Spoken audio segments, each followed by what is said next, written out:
Don't worry about me. I'm going where I always wanted to go, and when I get there, I'll be saying a prayer for all of you.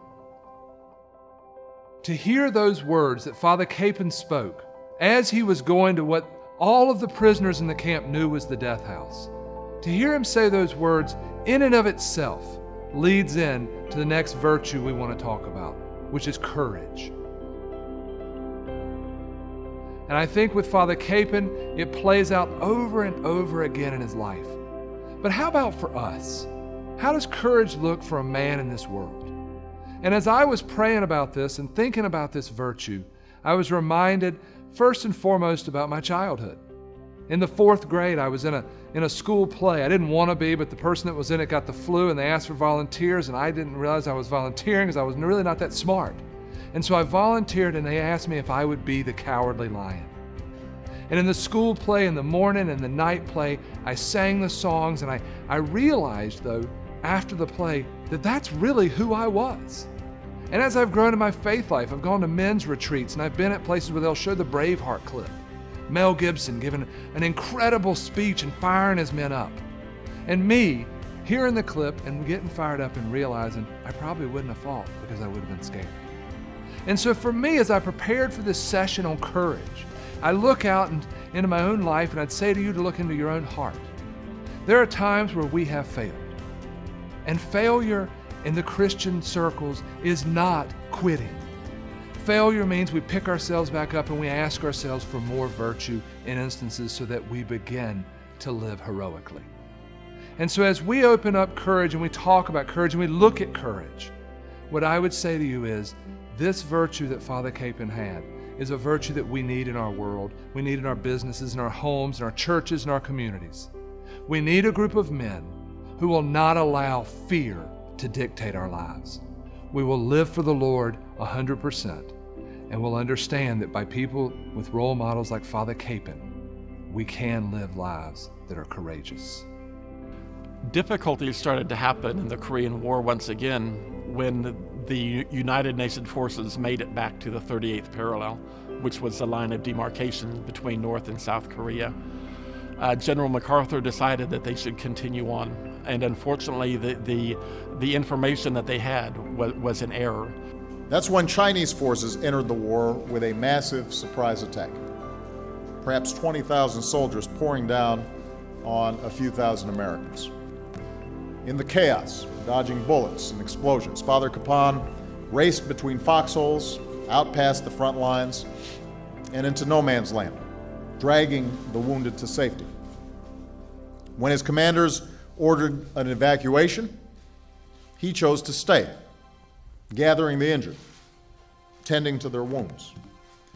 When the enemy broke through and the combat was hand-to-hand, he carried on. He did it voluntarily. Nobody asked him to. He'd notice somebody that was wounded or something, he'd go get them. The fighting didn't stop because he was going out there to get them. The fighting kept right on going.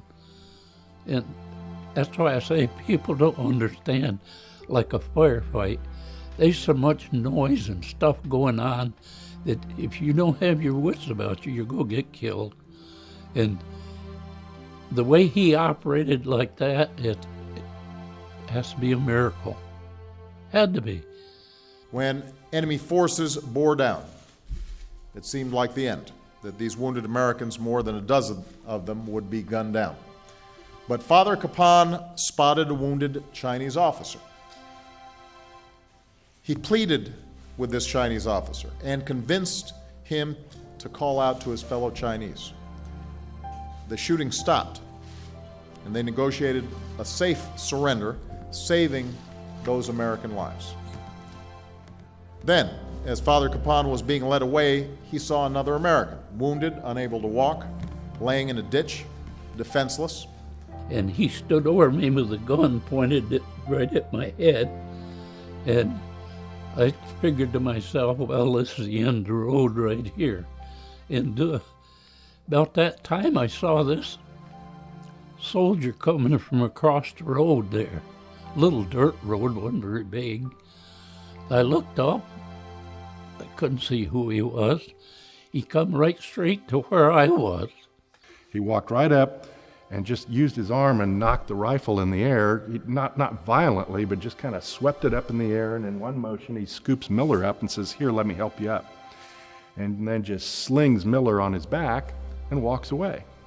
And then as the soldier watched, stunned, Father Kapaun carried that wounded American away. Miller said later, he says, I'd never talked to Father before that. I'd never really met him. But I kind of found out later he actually kind of had that effect on people, including the bad guys. Yeah, Herbert Miller saw him knock rifles away from him. I've seen him knock the rifles away repeatedly. He did that as we were going to the Easter service, for example. Yet he did not want us to do that on his behalf when they came to take him away. He had not only the courage when he was facing the enemy, but he had the courage to try to keep other people from getting in trouble on his behalf, in spite of the fact the enemy was going to do something dire to him, like kill him, which they did. He put it all on the line for them, and he knew what the score was. He knew what the consequences were.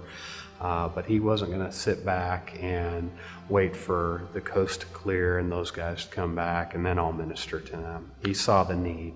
He responded in the way that was right for him at the time, and that's where the greatness was born. That's true leadership. He never backed away from the truth.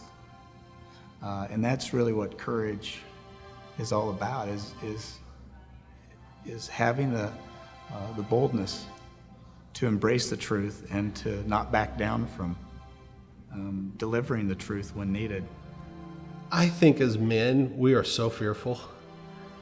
I'm going to take the negative side of courage. I think the opposite is fear. And I think fear is one of the most debilitating things that we have, whether it's not being able to start a new business or start a new relationship or to take a risk. And it's because of fear. You know, how's that going to affect me? How am I going to look? What status am I going to lose? What's that group of friends going to think of me? And so I think it's imperative that we be courageous. And I think sometimes it's courageous is thought of as running onto a battlefield and pulling a guy off. And certainly that is like courageous at the nth degree. But I don't think we're talking about courage like that. I think we're just talking about the courage to go into the office and find that person that nobody likes. I mean, that person's hard to live with, and to build a relationship with that person, even if that person's going to drive me crazy. Those very basic opportunities to exercise courage that will build on each other and make us more courageous. I know in my own life, one of the things was just the courage to be able to pray differently. Not only pray quietly and myself, but to pray publicly. Whether it's saying the blessing before a meal in public, to being able to take 5 or 6 people before there's a presentation and praying about it. It feels really weird at first, and I don't know why, but what are people going to think?